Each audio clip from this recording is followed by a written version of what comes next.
أشهد أن لا إله إلا الله.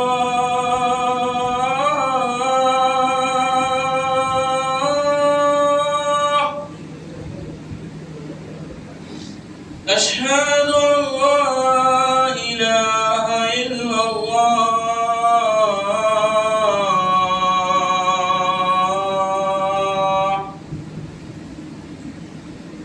أشهد أن محمد رسول الله.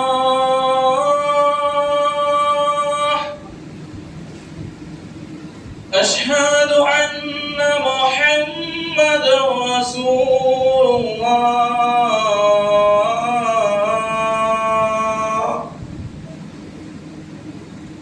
حي على الصلاة.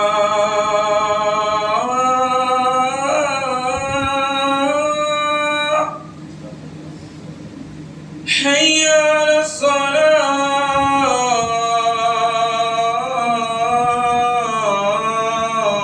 الصلاة. حي على الفلاح.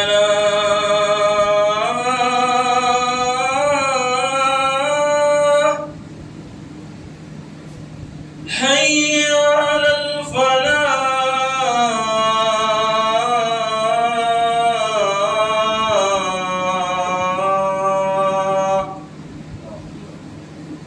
الله أكبر الله أكبر. لا إله إلا الله.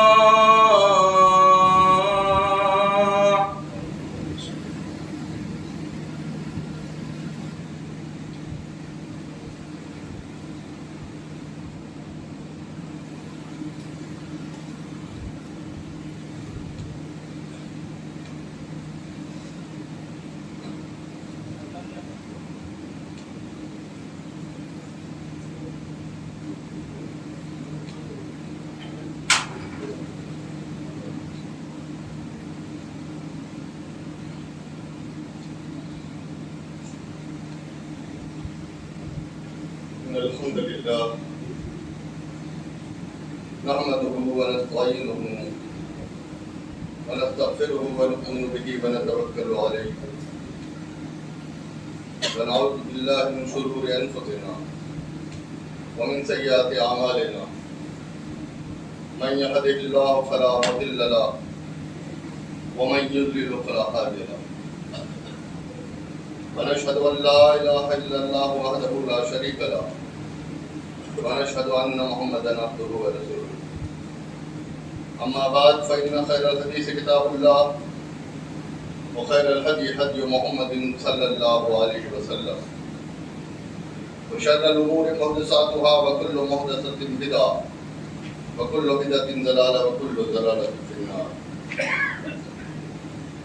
أعوذ بالله من الشيطان الرجيم. بسم الله الرحمن الرحيم. يا أيها الذين آمنوا اتقوا الله حق تقاته ولا تموتن إلا وأنتم مسلمون. ولقد خلقنا الإنسان ونعلم ما توسوس به نفسه ونحن أقرب إليه من حبل الوريد إذ يتلقى المتلقيان عن اليمين وعن الشمال قعيد ما يلفظ من قول إلا لديه رقيب عتيد وجاءت سكرة الموت بالحق ذلك ما كنت منه تحيد ونفخ في الصور ذلك يوم الوعيد وجاءت كل نفس معها سائق وشهيد لقد كنت في غفلة من هذا فكشفنا عنك غطاءك فبصرك اليوم حديد وقال قرينه هذا ما لدي عتيد ألقي في جهنم كل كفار عنيد عنيد مناع للخير معتد مريد الذي جعل مع الله إلها آخر فألقياه في العذاب الشديد قال قرينه ربنا ما أطغيته ولكن كان في ضلال بعيد قال لا تختصموا لدي وقد قدمت إليكم بالوعيد ما يبدل القول لدي وما أنا بظلام للعبيد. قال الله تبارك وتعالى قل يا عبادي الذين أسرفوا على أنفسهم لا تقنطوا من رحمة الله إن الله يغفر الذنوب جميعا إنه هو الغفور الرحيم.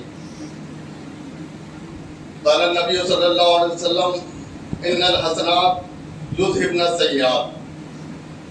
قال النبي صلى الله عليه وسلم كان أحب الدين عليك ما دوام علیہ صاحب. تمام قسم کی تعریفات، توصیفات، کبریائی، بزرگی، بڑائی اللہ رب العزت کو لائق و زیبا ہے، جس کی چلائی ہوا ہم سب کے لیے، جس کا برسایا پانی ہم سب کے لیے، جس کی پیدا کی ہوئی غذا ہم سب کے لیے، تو ہم سب کا کام صرف اس کے لیے. اور بے شمار درود و سلام اس ذات اقدس و مقدسہ پر جن کا نام نامی اسم گرامی محمد اکرم صلی اللہ علیہ وآلہ آلہ وآصحابہ وبارک وسلم، وہ ذات مقدسہ مبارکہ مطہرہ کہ رب العزت نے جنہیں رحمت کائنات بنا کر بھیجا اور جن کے ذریعے اہل کائنات کی ہدایت اور رہنمائی کا بندوبست فرمایا. گل ہے اگر بدن تو پسینہ گلاب ہے، صلی اللہ و جسم رسالت محاب. گل گشت چمن کروں کہ سیر صحرا دیکھوں، یا معدن و کوہ و دشت دریا دیکھوں. ہے چاروں طرف تیرے ہزاروں جلوے، حیران ہوں کہ دو آنکھوں سے کیا کیا دیکھوں. مختصر تمہید کے بعد میں آپ سبھی کو مبارکباد پیش کرتا ہوں جنہوں نے اس رمضان المبارک جیسے باسعادت مہینے کو پایا اور اس مہینے کی برکتوں سے، اس مہینے کی فضیلتوں سے اپنے دامن کو ایمان کی حلاوت سے بھر دیا.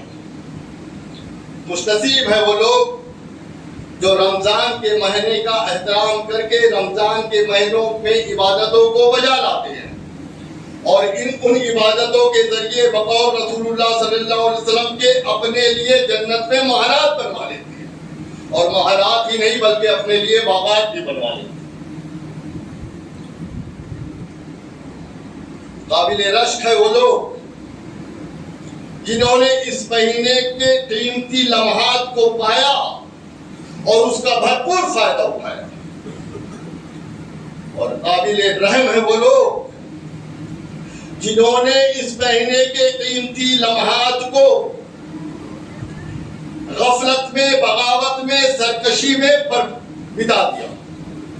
انہیں استغفار کرنا چاہیے، انہیں اپنے رب کریم کے آگے توبہ و استغفار کرنا چاہیے اور ان کمیوں کو پر کرنا چاہیے.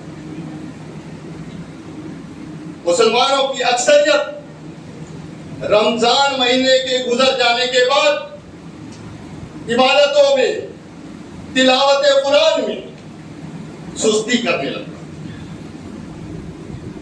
وہ مسجدیں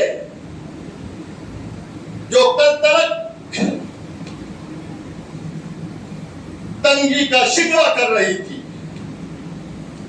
آج نمازیوں کی قلت پہ آنسو بہا. وہ تلاوت قرآن جو کل تک مسجدوں سے، محرابوں سے، مسلم محلوں کی بستیوں سے گونج رہا تھا، اب رمضان کے اختتام سے پہلے ہی، بلکہ یوں سمجھیے کہ شوال کی پہلی تاریخ سے ہی وہ جزدان میں بند ہو کر جو صدائے بلند کر رہا تھا وہ سسکیوں میں تبدیل ہو گیا. لاکھوں مسلمان رمضان کے بابرکت مہینے کے اندر تلاوت قرآن سنتے ہیں، لیکن ہمارے دل ہے کہ پتھر کے کر، ہمارے کان بہرے ثابت ہو گئے، ہمارا دماغ شیطان کی عام جگہ بن چکا ہے. پہلے کے لوگ قرآن سنتے تھے زندگیاں تبدیل کر دیا کرتے کیونکہ ان کا ایمان تھا آخرت. ان کا ایمان تھا آخرت کے دن پر جو دن کبھی ختم ہونے والا نہیں. اور آج ہم صرف ایک رسم کے تحت قرآن کی تلاوت کرتے ہیں.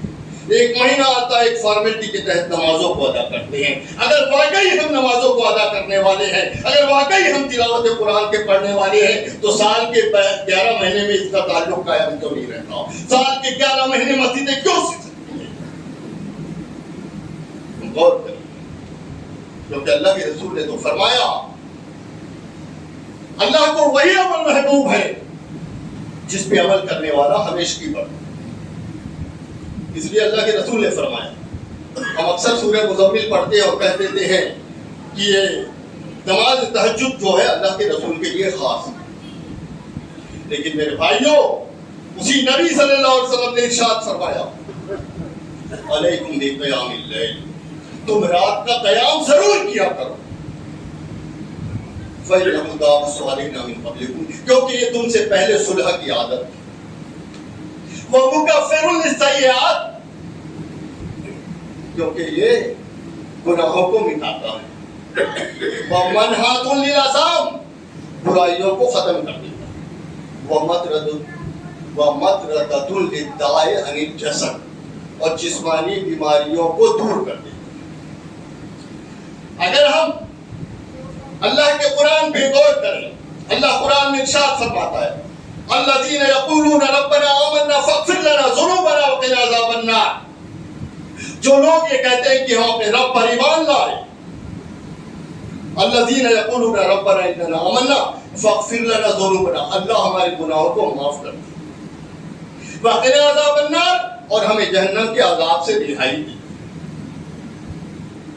ان کی صفت کیا بتلا رہے ہیں؟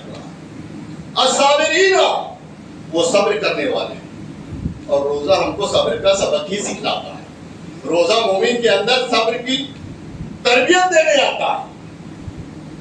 الصابرین, تو مبارک ہے وہ لوگ جنہوں نے روزہ رکھا اور اپنے اوپر جہنم کی آگ کو حرام کروا دیا, اپنے لیے جنت میں محلات بنوا دیا. لیکن ہمیں سورہ تغابن کی آیت کو بھی فراموش نہیں کرنا ہے. کیوں؟ کیونکہ اللہ ہو سکتا ہے اگر ہمارے اعمال موت تک ایسے نہیں رہے, فَسَبِّحْ بِحَمْدِ رَبِّكَ وَكُن مِّنَ السَّاجِدِينَ وَاعْبُدْ رَبَّكَ حَتَّىٰ يَأْتِيَكَ الْيَقِينُ. ہم کو تو حکم یہ دیا جا رہا ہے کہ ہم رب کی تسبیح کریں, رب کے آگے سجدہ کریں, اس کی عبادت کریں. کب تک؟ موت تک کرتے. کیوں؟ اگر ہم نے یہ سوچ لیا جنت پکی, جنت میں محلات پکے, باغات پکے, اب جو چاہے چھٹی, جو چاہے آزادی کر لو, تو پھر مولانا نے کل بتایا کہ تغابن میں وہ محلات جو مسلمانوں نے اپنی عبادتوں کے ذریعے تیار کیے تھے وہ دوسروں کو عطا کر دیے جائیں گے. دنیا کے اندر کوئی ہم سے ہمارا محل یا ہمارا گھر چھین لے تو ہمارے دل پر کیا گزری, اور جنت میں کل ہم سے جنت ہی ہم سے چھوٹ جائے تو ہمارا کیا بنے. اس لیے ہم اپنی نیکیوں پہ قائم و دائم رہیں. والذین هم علی صلاتہم دائمون, ہم نمازیوں کی صفت کیا ہے؟ وہ اس پہ دائمی برتتے, ہمیشگی برتتے. رمضان کا مہینہ ہم کو تربیت دینے کے لیے آیا, تزکیہ نفس کے لیے آیا, تاکہ ہم اپنی اصلاح کریں اور اپنے رشتے کو رب سے استوار کریں. اور یہ دھیان رکھیں کہ جس طریقے سے ہم نے پورے رمضان رب کی رضا کے خاطر برائیوں سے اپنے آپ کو روکے رکھا, گناہوں سے اپنے آپ کو روکے رکھا, لغویات سے اپنے آپ کو روکے رکھا, شہوات سے اپنے آپ کو روکے رکھا, یہ سال کے 11 مہینے میں بھی اس کا تعلق قائم ہے. اور جن لوگوں نے نمازیں نہیں پڑھی, روزے نہیں رکھے, ان کو بھی رب یہ نہیں کہتا کہ وہ جہنم کے مستحق ہو گئے, ان کو بھی رب دلاسا دیتا ہے. قل یا عبادی الذین اسرفوا علی انفسہم, انہوں نے اپنی نفس پر, اپنی جان پر ظلم کیا ہے, لیکن پھر بھی لا تقنطوا من رحمت اللہ, رب کی رحمت سے نا امید نہ ہو. ان اللہ یغفر الذنوب جميعا, اگر وہ توبہ کر لے, پلٹ آئے اور رب سے اپنے رشتے کو جوڑ لے, انہ هو الغفور الرحیم, تو اللہ کو وہ غفور الرحیم پائیں گے۔ اصل مقصد کیا ہے؟ اصل مقصد یہ دنیا جس کی آخرت کے مقابلے میں کوئی حیثیت نہیں، وہ آخرت جس کا پہلا دن 50,000 سال کا ہوگا۔ ہمارے اسلاف نے سمجھا تھا ان باتوں، صحابہ اکرام رضوان اللہ علیہ اجمعین نے سمجھا تھا ان باتوں کو، اس لیے نبی کی بات کے لیے اپنا مال اور نبی کی ذات کے لیے اپنی جان قربان کر۔ اللہ جیسے قرآن میں آیت نازل فرماتا ہے لن تنالوا البر حتى تنفقوا مما تحبون، کہ نیکی کا مرتبہ تم کو نہیں مل سکتا جب تک کہ وہ تمام چیزیں جو تم کو محبوب ہو رب کی راہ میں قربان نہ کرو۔ اب طلحہ رضی اللہ تعالیٰ عنہ دوڑتے میں آئے، اللہ کے رسول میرا ایک باغ ہے جس سے میں شدید محبت کرتا ہوں، جو مجھ کو بہت زیادہ پیارا ہے، اللہ کے رسول میں اس کو اللہ اور اس کے رسول کے لیے صدقہ کرتا ہوں۔ اللہ کے رسول نے کہا اچھا لیکن تمہارے کوئی رشتہ دار ہیں؟ بولے ہاں میرے چچیرے بھائی ہیں۔ بولے یہ ان میں تقسیم کر دو۔ اللہ کے رسول کیا کہتے ہو؟ ہاں ٹھیک کہتا ہوں، اس سے تم کو دوگنا اجر ملے گا، پہلا اجر قرابت کا اور دوسرا اجر سر۔ وہ کون سا جذبہ تھا، وہ کون سا ایمان تھا جو لوگوں کو اپنا سب کچھ قربان کر دینے پر مجبور کر؟ آج ہمارے اندر قربانی کا جذبہ ہی نہیں رہا، حالانکہ ہر جمعے کو خطبے میں سنتے ہیں مَن یوم یصبح العباد الا وملکان وینزلان یقول احدهما اللهم آت منفقا خلفا ویقول الاخر اللهم آت ممسکا تلفا۔ روز صبح کو دو فرشتے نازل ہوتے ہیں، یہ کب سے ہو رہے ہیں؟ جب سے دنیا کو اللہ نے قائم کیا، اور وہ آ کے کیا دعا کرتے ہیں؟ اللہ جو تیری راہ میں مال خرچ کرتا ہے اس کے مال کو لوٹا دے، اس کے مال کو بڑھا دے، اس کے مال میں برکت دے ڈال دے۔ اور دوسرا کیا دعا کرتا ہے؟ آخر تک دعا کرتا ہے کہ اللہ جو تیری راہ میں مال نہیں خرچ کرتا، جو تیری راہ میں مال نہیں خرچ کرتا، اس کے مال کو تباہ کر دے، برباد کر دے۔ دو فرشتے روز دعا کرتے ہیں، اور اللہ قرآن میں نام بیان فرماتا ہے مثل الذین ينفقون اموالهم فی سبیل اللہ، جو لوگ اللہ کی راہ میں مال خراج کرتے خرچ کرتے ہیں،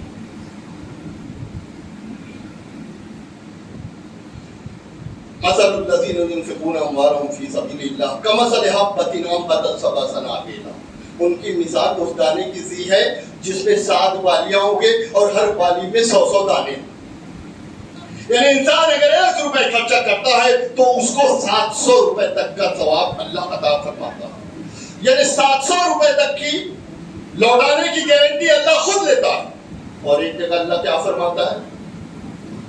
الذین ينفقون اموالهم باللیل والنہار سرا وعلانیہ، سرا وعلانیہ فلہم اجرہم عند ربہم، رب نے اپنے اوپر واجب کر دیا ہے ان لوگوں کی ضمانت جو لوگ اللہ کی راہ میں خفیہ اور اعلانیہ رات اور دن خرچ کرتے ہیں۔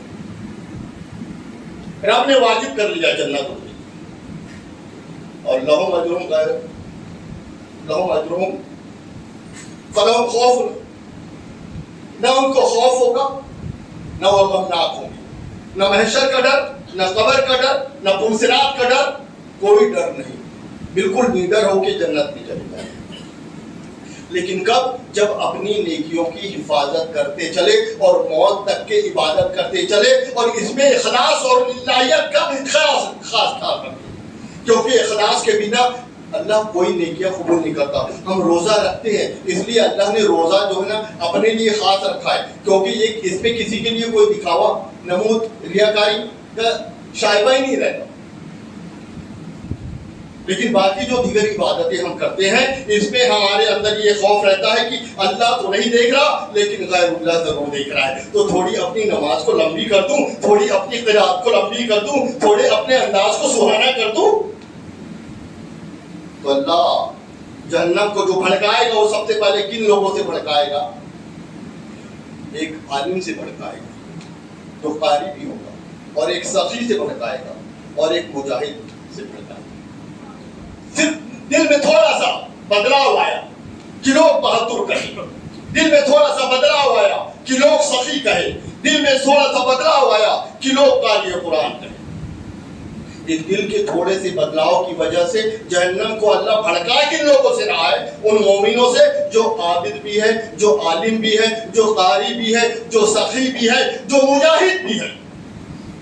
اس لیے امام بخاری رحمۃ اللہ علیہ نے اپنے حدیث کا جو باب باندھا، سب سے پہلے انما الاعمال بالنیات، پہلے اعمال کا دار و مدار نیت پر کر دیا، کیا تاکہ بندے نیت کو خالص کر دیں، بندے اپنی نیت کو خالص کر دیں۔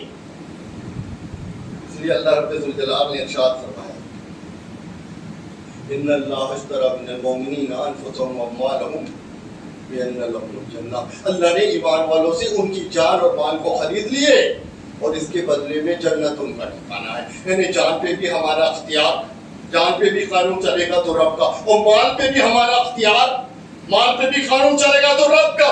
مال ہم نے سوچا ہم نے کمایا، میں کما رہا ہوں، میں کون ہوتا ہوں کسی کو دینے والا؟ تو نبی صلی اللہ علیہ وسلم کو اللہ حکم دیتا ہے، اے نبی آپ ان سے کہیے، کیا کہیے؟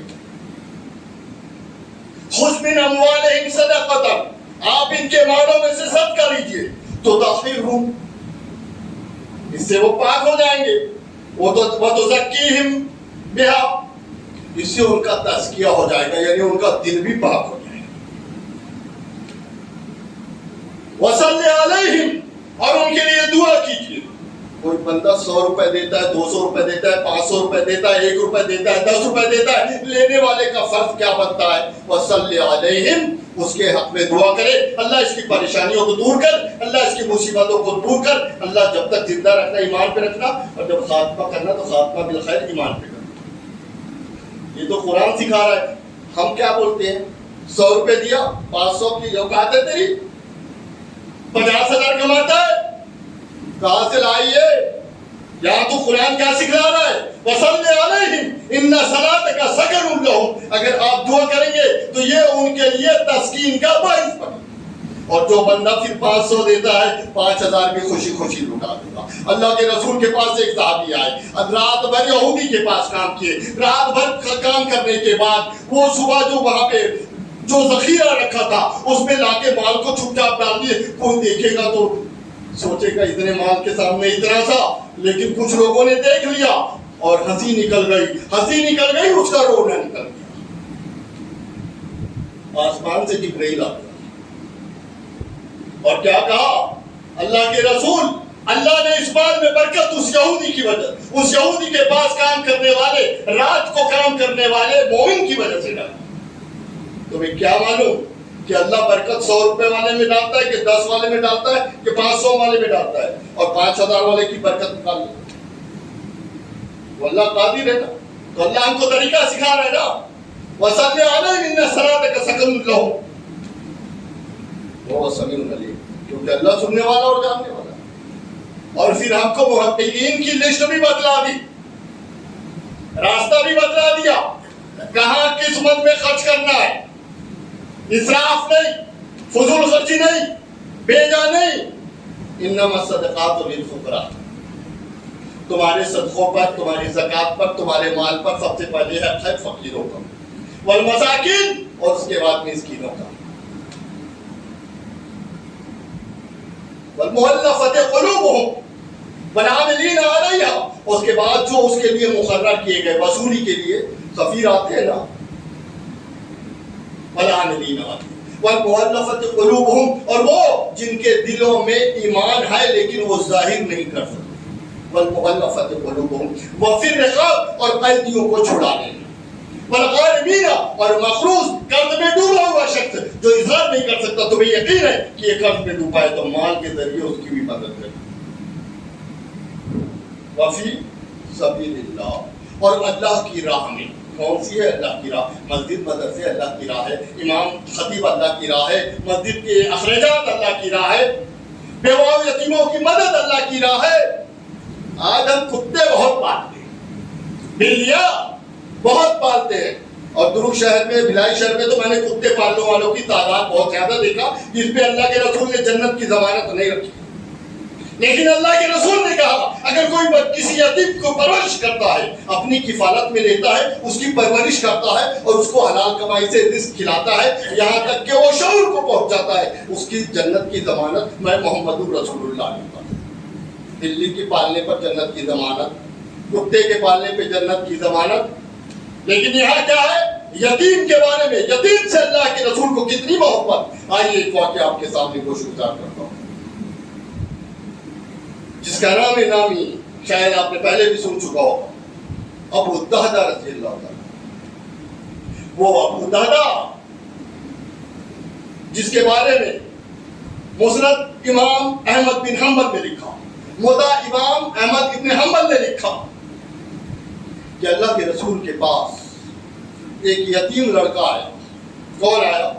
اور میں کہتا ہوں نبی صلی اللہ علیہ وسلم کو یتیم سے کس قدر پیار، اور یہ پیار ہمارے دلوں میں بھی آ جائے تو جنت کی۔ اگر کوئی شخص کسی یتیم کے سر پہ شفقت کا ہاتھ رکھ دیتا ہے تو رحمت کے فرشتے اس کے لیے دعا کرتے۔ اتنا بڑا مرتبہ ہے یتیموں کا۔ آج ہمارے گھر میں بیوائیں کونوں میں بیٹھے رہتی ہے، ان کے بچے سڑکوں پہ گھوم پھر رہے ہوتے ہیں۔ جتنے کتوں کی پرورش اس پورے دکھ شہر کے لوگ کرتے ہیں، اتنے یتیموں کو اگر پال لے تو دنیا کا نقشہ ہی نرالا ہوتا ہے۔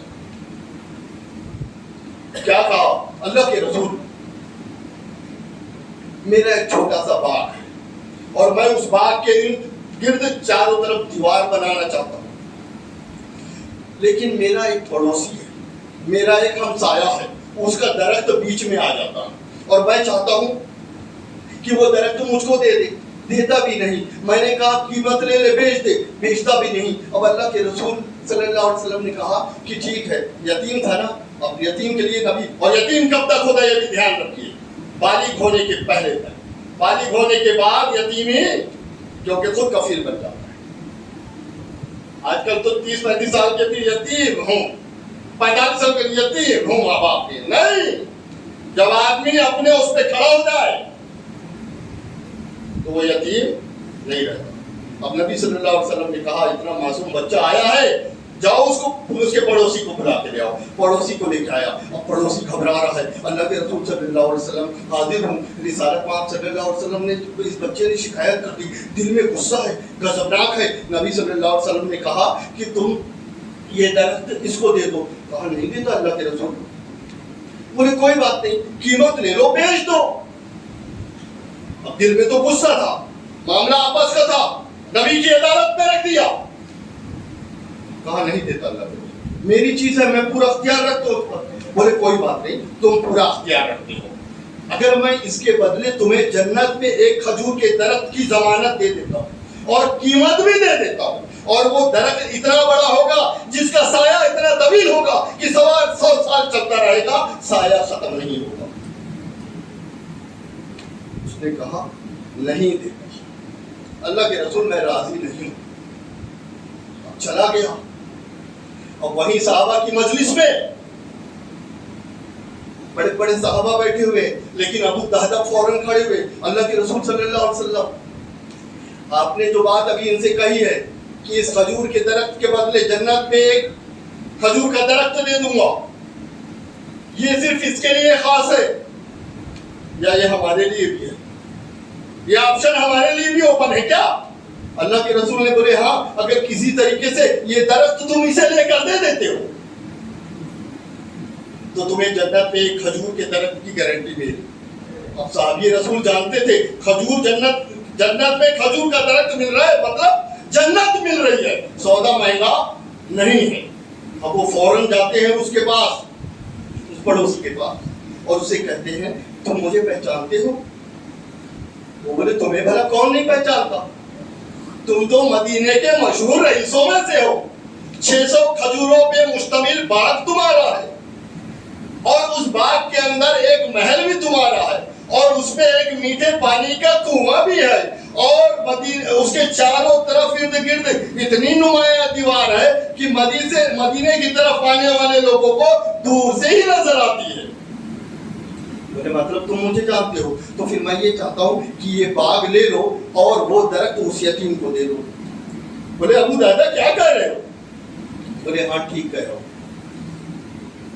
یہ درخت اس کو دے دو اور یہ میرا پورا باغ لے دو۔ ابو دادا سوچ سمجھ کے کہہ رہے ہو؟ بولے ہاں سوچ سمجھ کے ہی کہہ رہا ہوں. سودا پکا ہو گیا، سودا پکا ہو گیا. اب پکا ہونے کے بعد ابو دادا سیدھا باغ کا رخ کیے اور جا کے زور سے آواز لگانے لگے، اے ام دہدا، اے ام دہدا، باہر آؤ، باہر آؤ، میں نے اس باغ کو بیچ دیا. اب ام دہدا جو ہے اپنے بیٹی دادا اور اپنے ایک بیٹے کو لے کے نکل پڑی اور دل میں زبان پہ یہ الفاظ جاری ہے، بڑا کامیاب تاجر ہے، کبھی خسارے کا سودا نہیں کرتا. بڑا کامیاب تاجر ہے، کبھی خسارے کا سودا نہیں کرتا.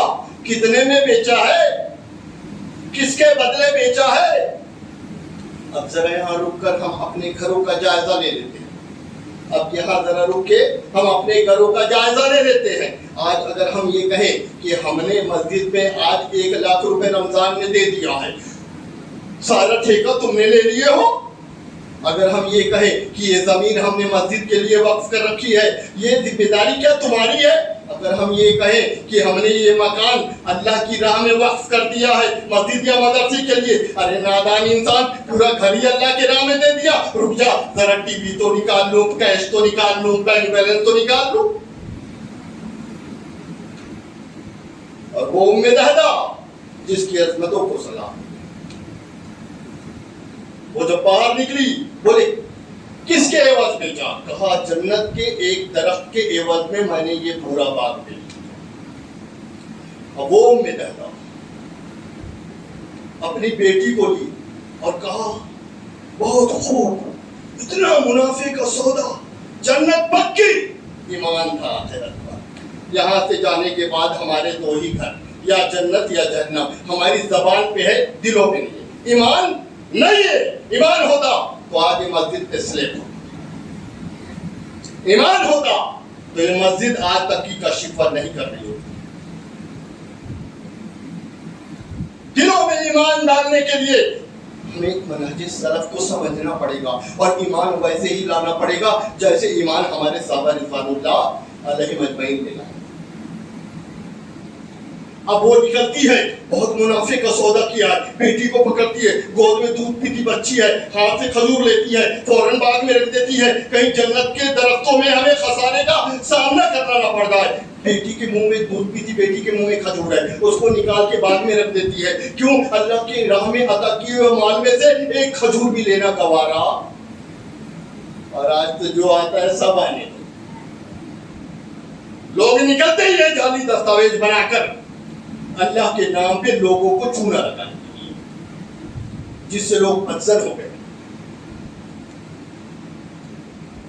اب وہ باہر نکلتی ہے، اللہ کے رسول کے پاس آتے ہیں. اللہ کے رسول، میں نے وہ مال، وہ درخت اس یتیم کو دے دیا ہے. اللہ کے رسول فرماتے ہیں کم من عزت رداء بی ابی دہداء فی الجنہ. اللہ ما ینطق عن الہوی ان هو الا وحی یوحی. جبرائیل نے آ کے خبر دی کہ اللہ نے اس کے لیے ایک نہیں 600 کھجوروں پہ مشتمل باغ جنت میں بنا. نبی نعرے لگا رہے ہیں کم من عزت رداء بی ابی دہداء فی الجنہ. اس کے بعد آج اگر ہم یہ سوچیں کہ ہم نے رمضان مبارک میں پورے رمضان روزہ رکھ لیا، ہم نے رمضان مبارک میں اپنے مال کی زکوٰۃ دے دیا، ہم نے فلانے مدرسے میں اتنا تعاون دے دیا، اب تو جنت ہماری پکی، اب ہو گئے ہم بے فکر. لیکن صحابہ کا یہ معمول نہیں تھا. ابو دادا لگاتار محنتیں کر رہے ہیں. اور ایک معروف قول کی روشنی میں عرض کر دیتا ہوں کہ ابو دادا کے پاس اس باغ کے علاوہ کوئی دوسری ملکیت نہیں تھی. ابو دادا صفہ پہ آئے، محنت کرنے لگے. جنگ احد کا مارکا سامنے آیا. کیا سامنے آیا؟ جنگ احد کا مارکا سامنے آیا. دشمن خائف خاسر ہو کر پلٹنے لگا، لیکن شکست کے جب آثار نمودار ہوئے دشمن نے چوطرفہ حملہ کیا جس پہ 70 سے زیادہ صحابہ شہید ہوئے. جب دیکھا ابو دادا نے کہ دشمن نے سارا زور نبی علیہ السلام کے اوپر لگا تو یہ سوچ کے مطمئن نہیں ہوئی کہ میں اپنی جان کیوں گواؤں، میرا تو جنت میں 600 کھجوروں پر مشتمل باغ تیار ہو چکا. یہ خیال دل میں نہیں آیا. فوراً نبی صلی اللہ علیہ وسلم کے سامنے آ کے دشمن سے مقابلہ کرنے لگے. جتنے تیر آتے ابو دہدا کے سینے پہ نہیں، اور اس کے بعد شہید ہو جاتا. اور جب زخمیوں کے کیمپ میں ساروں کو جمع کیا جاتا تو نبی صلی اللہ علیہ وسلم کہتے ارے میرا ابو دادا کہاں ہے؟ وہ تو اچانک میرے سامنے آیا تھا جب دشمن نے حملہ کیا. تو نبی صلی اللہ علیہ وسلم سے بولے کون دادا؟ کیونکہ ایک دادا ہے اور ایک دادا ہے. بولے وہ کھجوروں والا. کیا بولے نبی صلی اللہ علیہ وسلم نے؟ وہ کھجوروں والا. تو نبی صلی اللہ علیہ وسلم کے پاس وہ کھجوروں والا شہید ہو چکا تھا، لاٹھی پیش کیا گیا. نبی صلی اللہ علیہ وسلم نے مسکرایا. نبی صلی اللہ علیہ وسلم نے مسکرایا. ابھی روح پرواز نہیں ہوئی تھی، آنکھیں کھولی، دیکھا نبی صلی اللہ علیہ وسلم کا چہرہ سامنے. اب جس کو اتنی تسلی مل جائے، لسان مصطفیٰ سے مل جائے، اس کی قسمت کس عروج پر ہوگی. کاش یوں موت آئے میرے ہم نشین، نزا کا ہو جائے اور منظر حسین. میرے دل میں، جگر میں، آنکھ میں بس تو ہی تو رہے، تیرے سوا نہ دل میں کوئی اور ضرور نہ رہے. اس اہتمام شوق میں سجدے کروں ادا، تیرا خیال آئے تو دل باوضو رہے. اور مومن ہمیشہ باوضو رہتا ہے. اب ہم سوچیں ہم کہاں اور وہ کہاں. اور قرآن کہتا ہے فَإِنْ آمَنُوا بِمِثْلِ مَا آمَنْتُمْ بِهِ فَقَدِ اهْتَدَوْا وَإِنْ تَوَلَّوْا فَإِنَّمَا هُمْ فِي شِقَاقٍ. ایمان اسی طریقے کا لاؤ جس طریقے کا صحابہ رضوان اللہ عنہم. تو اللہ رب ذوالجلال سے دعا ہے کہ اللہ ثم انی اسألک برحمتک التی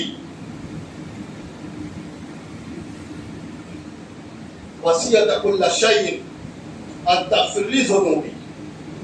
اللہ ہمیں اپنے اعمال پہ بھروسہ دے.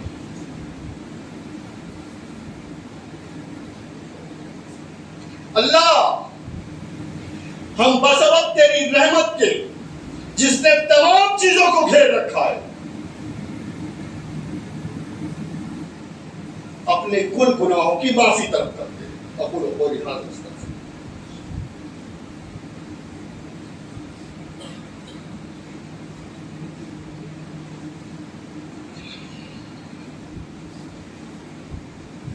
اللهم اغفر لنا وللمؤمنين والمؤمنات والمسلمين والمسلمات الأحياء منهم والأموات.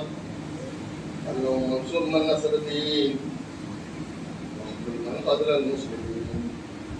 عباد الله رحمكم الله، إن الله يأمر بالعدل والإحسان وإيتاء ذي القربى وينهى عن الفحشاء والمنكر والبغي يعظكم لعلكم تذكرون. اذكروا الله يذكركم وادعوه يستجب لكم ولذكر الله أعلى وأهم وأجل وأكبر. أقول قولي هذا أستغفر الله.